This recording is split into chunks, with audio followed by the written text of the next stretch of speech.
Bonjour frères et sœurs bien-aimés, ici le frère Dega. Je vous salue au nom du Seigneur Jésus-Christ. Frères et sœurs bien-aimés, je suis vraiment content de tout cœur de vous avoir encore une fois de plus en ce début de matinée pour votre dose quotidienne de la bonne nouvelle. Alléluia. Mon frère, ma sœur,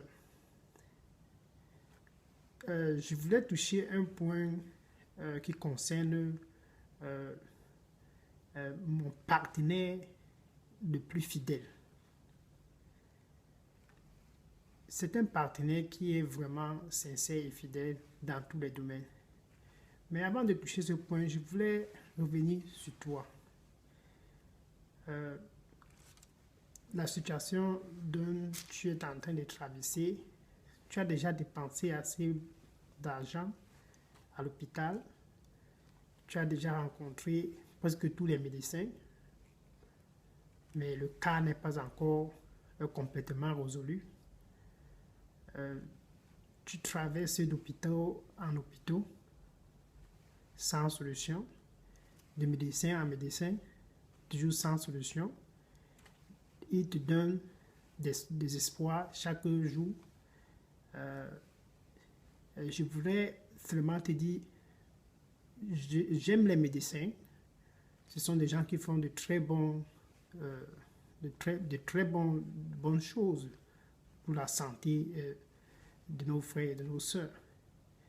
Mais il y a des situations qu'ils ont des limites. C'est sur ce point-là dont je voudrais apporter ma petite contribution. Prenons un petit exemple par rapport qui est un peu lié à ta situation. Il y a un exemple palpable dans la parole de Dieu.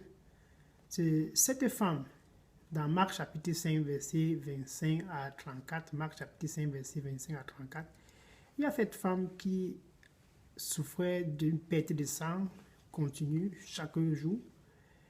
Elle a rencontré des médecins. Ce problème l'a hanté pendant 12 ans. Elle a rencontré des médecins, un peu de gauche et de droite, mais ça ne faisait que s'empirer. Un jour, elle a suivi qu'il y a mon partenaire spécial qui passait dans les environs. Elle s'est dit, ok, puisque les médecins ne parviennent pas à résoudre mon problème, je vais juste me débrouiller à toucher le manteau du partenaire spécial du frère Léonard. Alléluia.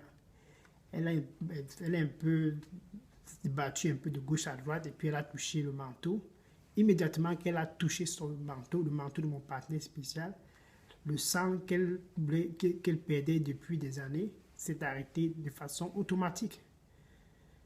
Juste parce qu'elle a cru que si elle le faisait, elle aura sa guérison instantanée. Il y a le cas de cet homme qui était aussi délivré dans Jean chapitre 5, verset 5 à 9. Il était constamment placé à la piscine qu'on appelle Bethesda. Il est dit qu'un ange doit descendre constamment pour bouger de l'eau de cette piscine, et puis celui qui touche un peu, qui tombe dans l'eau le premier sera guéri. Pendant 38 ans, il était dans une situation vraiment désespérée. Et mon partenaire spécial passait dans les environs et il a demandé à ce monsieur, dans le verset 6 de ce Jean chapitre 5, est-ce que tu veux être bien? Et ce monsieur, dans l'ignorant, il a commencé à vouloir donner des explications de gauche à droite au verset 7. Mon partenaire spécial a seulement dit, reçois ta guérison. Et immédiatement, la maladie parce qu'il était paralysé, cette paralysie a été guérie instantanément. Pendant 38 ans, il était dans cette situation. Il y a aussi le cas de l'aveugle Bartimaeus dans Marc chapitre 10, verset 46 à 52. L'aveugle Bartimaeus, il était mendiant, tout de route, il a entendu que mon partenaire spécial passait. s'est aussi débrouillé, il a crié le nom de mon partenaire spécial, aie pitié de moi, aie pitié de moi, aie pitié de moi. Et mon partenaire spécial a dit, amenez-le. Quand on lui a amené, il a dit, qu'est-ce que tu veux que je fasse? Mon partenaire a demandé, qu'est-ce que tu veux que je fasse? De l'aveugle Bartiméeus a dit, je veux retrouver ma vue. Immédiatement, mon partenaire spécial a dit, retrouve ta vue, qui te soit fait selon ta foi. Donc tu comprends que si je veux seulement, il n'y a même pas moyen de dire tout ce que mon partenaire spécial a fait d'après Jean chapitre 21, verset 25. Ce partenaire spécial n'est autre que le Seigneur Jésus-Christ. Donc pour ton cas que tu traverses, tu as besoin de ce partenaire spécial qui est le Seigneur Jésus-Christ.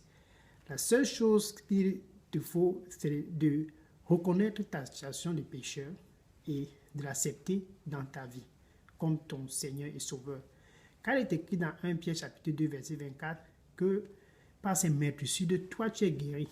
Et aussi ce matin, d'après le psaume 107 verset 20, il envoie sa parole et sa parole te délivre de toute captivité. Donc tu comprends que si tu confesses avec ta bouche que Jésus-Christ est Seigneur et que tu crois avec ton cœur que Dieu l'a ressuscité, tu seras sauvé. C'est donc tu as donc l'opportunité en ces débuts de journée d'accepter le Seigneur Jésus-Christ dans ta vie pour recevoir ta guérison. Qu'attends-tu? Il frappe à la porte de ton cœur. 2 Corinthiens chapitre 6 verset 12 dit, attention, ça c'est le moment propice. Attention, ça c'est le jour de ton salut. Qu'attends-tu, mon frère, ma soeur? Repends-toi et crois à la bonne nouvelle. Comme Jésus-Christ le dit dans Marc 1, verset 15. Repends-toi et crois à la bonne nouvelle pour expérimenter ce que cette femme de Marc chapitre 5, verset 25 à 34 a expérimenté, la guérison du sang qui coulait pendant 12 ans, pour expérimenter la guérison que le paralytique a obtenue à la piscine de Bethesda, pour expérimenter la guérison de l'aveugle Bartiméeus qui était instantanément. Repends-toi et accepte le Seigneur Jésus-Christ et tu verras aussi le miracle dans ta vie. Car lorsque tu te repens, d'après Luc chapitre 15, verset 10, il y a une joie totale dans le ciel. Il dit, il y a une joie dans le ciel quand un pécheur se retourne et se repent pour donner sa vie au Seigneur. Donc, mon frère, je t'invite ce matin, ouvre ton cœur et accepte le Seigneur Jésus-Christ. Invite-le dans ton cœur et tu recevras une guérison totale qui est gratuite. Tu n'auras plus besoin d'un médecin. Béni soit le nom du Seigneur Jésus-Christ, car aujourd'hui, c'est ton jour. Tu le recevras et tu expérimenteras la gloire de Dieu dans ta vie. Sois béni. Alléluia.